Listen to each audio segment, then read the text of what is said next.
সকলকে আমার আনন্দিত জয়গুরু। পরম পূজ্যপাদ শ্রী শ্রী আচার্যদেবের সম্মুখে সমাধান কিছু বাস্তব জীবনের গল্প নিয়ে আসছি আজ।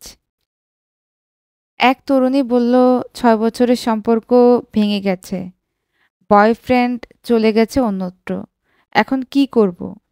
তারা এসেছে শ্রী শ্রী আচার্যদেবের কাছে। আচার্যদেব মনোযোগ দিয়ে শুনলেন। কিছুক্ষণের মধ্যেই এক মা তার ছেলেকে নিয়ে এলেন। ছেলেটির দীর্ঘদিনের প্রেম ভেঙে গেছে। সম্পর্ক থাকাকালীনই ছিল অশান্তি।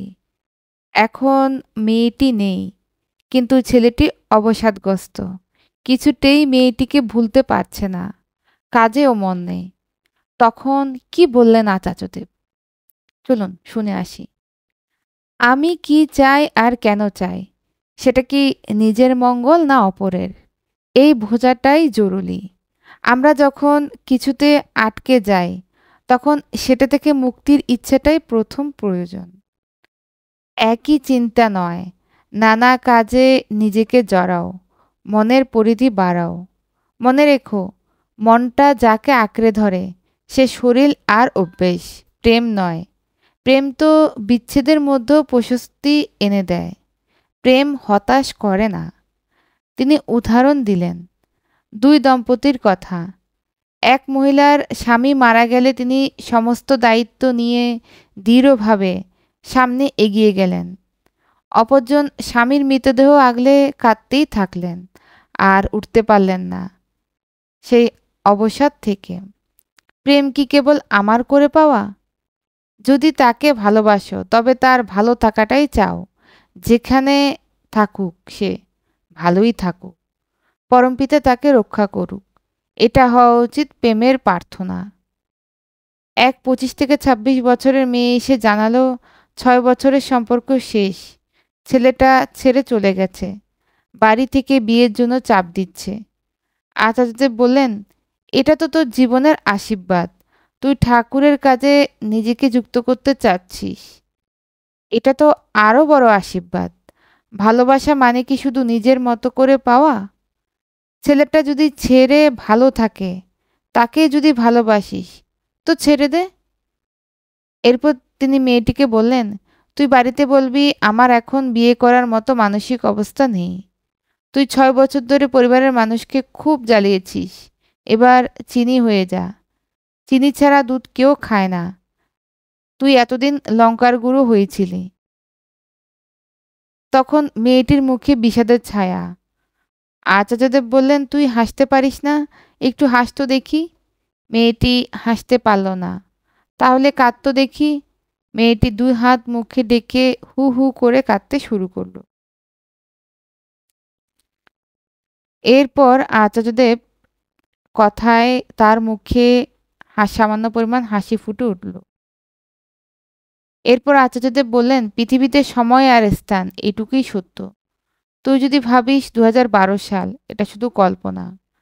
আমাদের অস্তিত্ব নির্ধারণ করে এখন এই মুহূর্ত। নতুন সাইকেল চালানো প্রথমে টালমাটাল হয়, কিন্তু চালাতে চালাতে ঠিক হয়ে যায়। এভাবেই জীবনের পথেও চলতে হবে। মনে করো আমি জিতব, আমি অর্জুন, আমার সঙ্গে কৃষ্ণ আছেন। এগিয়ে যাও হে পথিক।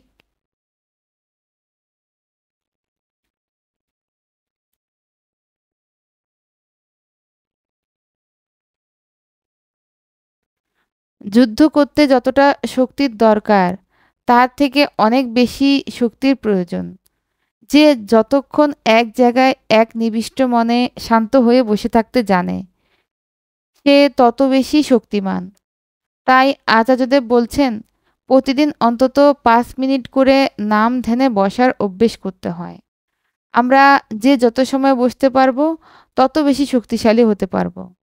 গল্পটা পড়লে বুঝতে পারবেন। কোনো এক সময় এক মন্দিরে গেলেন রাজা। গিয়ে দেখলেন সেখানে কয়েকজন সন্ন্যাসী চুপ করে শুধু বসে থাকেন আর মন্দির থেকে প্রসাদ পান। রাজার মনে হলো এরা তো কিছুই করে না, শুধু শুধু প্রসাদ পায়, অতএব কাল থেকে আর দেওয়া হবে না। রাজা আদেশ দিলেন পূজারীকে। পূজারী পড়লেন মহাবিপদে। প্রায় ১০-১২ জন ভক্ত সন্ন্যাসী প্রসাদ পান। কি হবে তবে? পূজারী এও জানেন যে তারা না পেলে কিছুই বলবেন না, খাবেনও না। অগত্যা সবচাইতে বৃদ্ধ সন্ন্যাসীকে ধরে বসলেন, এই সংকট থেকে বাঁচান। নিজের জন্য না হলেও বাকিদের জন্য কিছু করুন। বৃদ্ধ সন্ন্যাসী রাজার সামনে গেলেন, বললেন, রাজা তুমি তো মহাপরাক্রমশালী, তুমি 10 মিনিট শান্ত হয়ে বসে দেখাও তো। রাজা চোখ বন্ধ করে বসে গেলেন। এক মুহূর্ত পরেই মনে পড়ল পাশের রাজ্যের রাজার কথা। মন ভরে উঠল হিংসে। রাজার চিত্ত চাঞ্চল্য হলো। সন্ন্যাসী বলে উঠলেন, একটু শান্ত হয়ে বসতে বললাম, তুমি তো রুদ্ধ আর হিংসাপরায়ণ হয়ে উঠলে। শান্ত হলে কই? রাজা আবার নীরব হলেন। মনে পড়ল রাজনর্তকীর কথা। মন লোভাতুর হয়ে উঠল জলসার জন্য। সন্ন্যাসী আবার বলে উঠলেন, তোমাকে শান্ত হয়ে বসতে বলেছি, তুমি তো জলসার আশায় চঞ্চল হয়ে উঠছ। এবার রাজা নিজের ভুল বুঝতে পারলেন। বুঝলেন শান্ত হয়ে বসা সহজ নয়। বৃদ্ধ সন্ন্যাসী বললেন, রাজা, যুদ্ধ করার জন্য যতটা শক্তি দরকার হয় তার চেয়ে অনেক বেশি শক্তি দরকার হয় শান্ত হয়ে সমাহিত হতে। এই সন্ন্যাসীরা সকলে তোমার চোখের চেয়ে অনেক বেশি শক্তিমান। তোমার চেয়েও তারা অনেক বেশি শক্তিশালী। আমরা আজ আর শান্ত হতে পারি না। শান্ত হয়ে বসলে আমরা ভাবি সময়ের অপচয়, কিন্তু আসলেই শান্ত হয়ে বসলে নিজের প্রকৃত শক্তির খোঁজ পাওয়া যায়।